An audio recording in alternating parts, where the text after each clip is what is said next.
Centrally located, New Brunswick, New Jersey is a flavorful stew, bubbling with culture from Ethiopia with Makeda's restaurant to the down-home Southern-style cuisine and hospitality found at Delta's, to the Asian tapestry of the Sushi Room Bar and Lounge. There's a marquee theater district that is home to the State Theater, George Street Playhouse, and Crossroads Theater. What has the city all abuzz these days is the upcoming 7th annual New Brunswick Jazz Festival. And Frank Talk, on the pulse of what's going on, have the opportunity to speak to some of the people who make New Brunswick a happening place to be. I'm here with Alan McGriff, who's the founder of the New Brunswick Jazz Festival, which is shaping up to be something pretty spectacular here in New Brunswick. So, Mr. McGriff, tell me, what was the impetus of you starting the New Brunswick Jazz Festival? Well, first, Gilda, thank you for having me here. And I'd like to say that we traveled to jazz festivals all over the country. And I always wondered, why can't we have one here in New Brunswick? And we started at my Masonic Lodge here in New Brunswick. We were in the incubator stage, and they kept it together for 5 years. So last year, it had grown to the point where we needed more space. We wanted to get closer to what's going on in downtown New Brunswick. So therefore, we moved to the Heldred Center, Christopher's Pub. And we were successful there, and now we've moved on to an even larger space, the Hyatt Regency. It's really this year the festival has been taking what we're calling to the streets, because there will be different acts on Saturday that will be playing at different venues, from the Sushi Room to Delta's and other restaurants throughout New Brunswick. Well, it's become a recipe of different things I've learned as I traveled around to the other festivals, like in Montreal and also in New Jersey and not Camden, Cape May. Mm-hmm. They have different venues. So that's from there. We've stole that from them. And then we've always had it indoors at one particular place, and that was the Lodge. And like I said, we moved on to Christopher's Pub.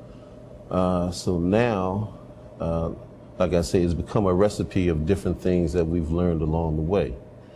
And we're trying to incorporate other businesses. We're creating marriages between the different restaurants and ourselves. We have the New Jersey Jazz Project, who does this work all year long, and they're on board with us for this particular weekend. And by the way, they'll still be here once we're gone. Obviously, you love jazz. That's right.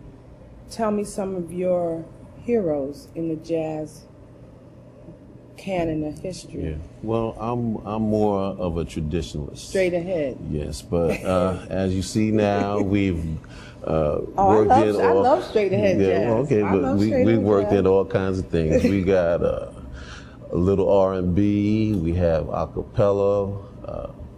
We have some straight ahead. But what got me started as a young man, at 16 years old, I was at the Village Gate and I saw Miles Davis. Wow. After that, I went back to school. My whole world had changed. And I've been following it ever since. So I'm here with Virginia DeBerry. Yes. Teacher, former model with Wilhelmina Modeling Agency, as well as entrepreneur and founding member of the New Brunswick Jazz Project. That is something I want to hear all about, the New Brunswick Jazz Project. Well, about a year and a half, first of all, thank you for talking to me, Gilda, about the New Brunswick Jazz Project. About a year and a half ago, two of my friends, Michael Tuplin and James Lenahan, and I got together and decided that there was not enough regular live jazz here in New Brunswick. This was a town that had everything. It's got, for its city its size, it's got a lot of cultural richness, but the one thing that we thought was missing was jazz on a regular basis. the New Brunswick Jazz Festival has been going on once a year. This will be its 7th year, but from year to year, there's nothing else in between. And we felt that there was a big hole on the cultural scene in the hub city. And that if New Brunswick really wanted to be as cool as she claims she is, that she had to have jazz. So we started a year and a half ago producing jazz events with the help of Ralph Bowen, who is a professor at Mason Gross. And has played in Red Bank and played all over the world, actually. And we were doing jazz at Makeda every other Thursday. We were doing it twice a month. And we are now doing jazz 3 to 5 times a week. Wow. And how did that, it became just so popular? Or how did the musicians find you, or you find the musicians? Well, one of the things that happened when we first spoke to Ralph, he said, the musicians aren't going to be the problem. There are plenty of musicians who, he said, most of the jazz cats who play in the city live in New Jersey. And they would be thrilled to have some place to play that didn't require a bridge, a tunnel, parking, traffic. So, and he turned out to be absolutely correct. Our biggest challenge was finding the jazz audience that we knew was here. We knew that there were people in this area who were going up to West Orange, who were going to Montclair, who were going to Madison, going to New York to see jazz on a regular basis. And what we wanted to do was give them an alternative of music that was just as good, a little closer to home.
Is going to be one of the participating restaurants in the upcoming New Brunswick Jazz Festival. Yep. Tell me, are you really excited about that? I'm so excited. We're all very excited. We have had some jazz bands come in the past, but we're really excited for October 8th. We're going to have the JT Project come in as a part of the opening night after party at 10 o'clock, and do what they do best. From what I hear, they're great. I can't wait to see them. We're going to have the after party celebrating the Crossroads Theater's new season, 2011-2012. So we'll do that from 10 to 1, and I hear they're wonderful, and we're really excited to have that event. And is this your first time participating in the is. festival? Yes, it is. So this must be really pretty exciting. It is. We're all very, very excited. And I took the initiative to go on the website to take a look at Tula. And it is very swank.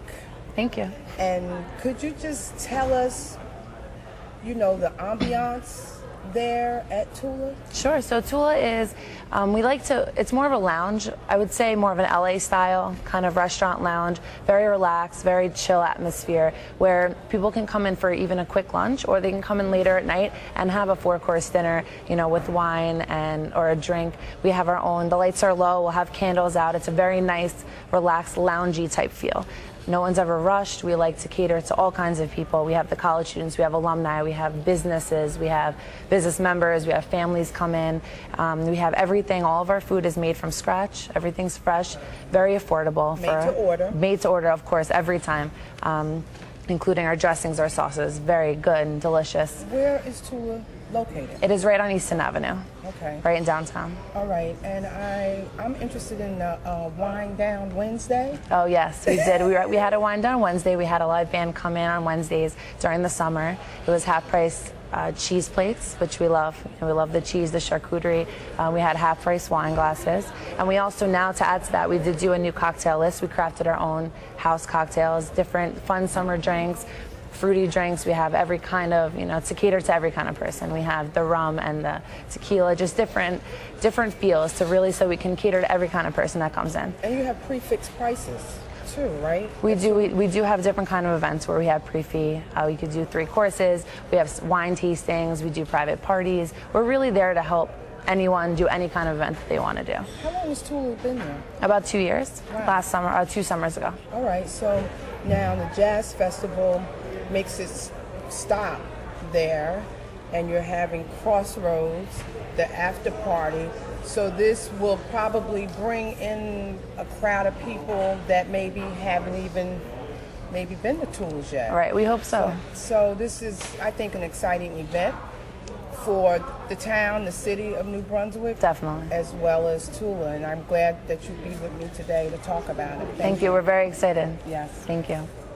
So listen, we have this spectacular Jazz Festival. Yep, that's very getting excited. ready to kick off. Very excited. And the Sushi Room is a part of it. Yep. And I'm calling it Taking It to the Streets. Yep. Because a lot of jazz artists will be playing at local restaurants right here in New Brunswick.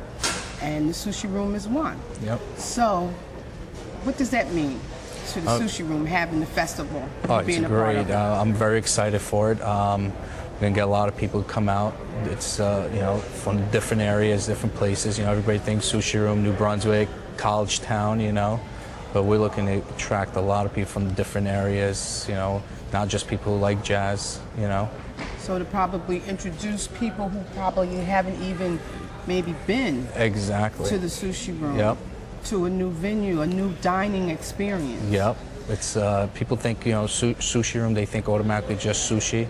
Sushi Room is a place where we have cooked food, you know, to sushi. Tell me about some of those. We have all different teriyaki dishes. We have fried rice dishes, seafood, cooked food, and it's a great place. And you know, once you try it, you're addicted. Okay, so tell me, how did you get involved with the New Brunswick Jazz Festival? How did that happen for New you? Brunswick Jazz Festival. I was introduced by Tracy, a friend of mine. She introduced me to it, and I actually never listened to jazz myself. It's the first time myself, and I heard of the Gambone group.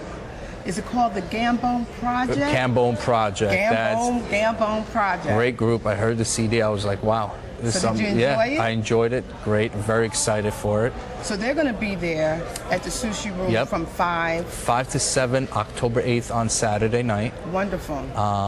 Very excited. Can't wait. So now, I know people that have the passes to go from venue to venue. Correct. Different restaurants are maybe doing something a little exclusive for. Yeah, if you get have a pass? if you have a pass, you come in with the pass, you get a seat, and it's guaranteed reservation. You don't need a reservation and all that. As long as you show the pass, you're a guaranteed seat. All right. And that's basically it. Okay, It should be fun. Yeah. Something new to the town, you know. Yeah. So then I guess you will want to get on board with this again next year. Oh, then. definitely, absolutely. Okay then. Absolutely. Well, Alan, I'd like to thank you for being my guest here today on Frank Talk. Thank you. Thank you You're very welcome. much. Marshall Jones is no stranger to the world of theater. With 25 years of experience, he's been associated with the world-famous Apollo Theater, Madison Square Garden, and Radio City Music Hall. He is currently the producer at the Tony Award-winning Crossroads Theater, located right here in the heart of New Brunswick, New Jersey. It gives me great honor to welcome Marshall Jones to Frank Talk. So I know the opening night show and the first opening night show will be Ain't Misbehavin'. Ain't Misbehavin', the Fats Waller musical. It opened in 1978 with Andre DeShields and Nell Carter and Ken Page. And we have Andre DeShields himself, an original cast member, is the director and choreographer of the production. Really? Yes. Oh, this is very exciting. It's very exciting. Yes, this is very exciting. So what is Ain't Misbehavin'? What's the story being told with that? Well, the story, it's all told through music. It's close to 40 songs, all sung. And these songs were either written and composed by Fats Waller or popularized by Fats Waller. And he was a piano player that really revolutionized things in the Harlem Renaissance. He perfected a technique called the stride piano, where the left hand is just keeping rhythm and the right hand is going all over the place. And you know, it was during the Depression time, so there were rent parties. And what was really unique about Thomas Fats Waller at that point is that he was able to his music was able to capture the hearts and souls of the people in Harlem, the working class people,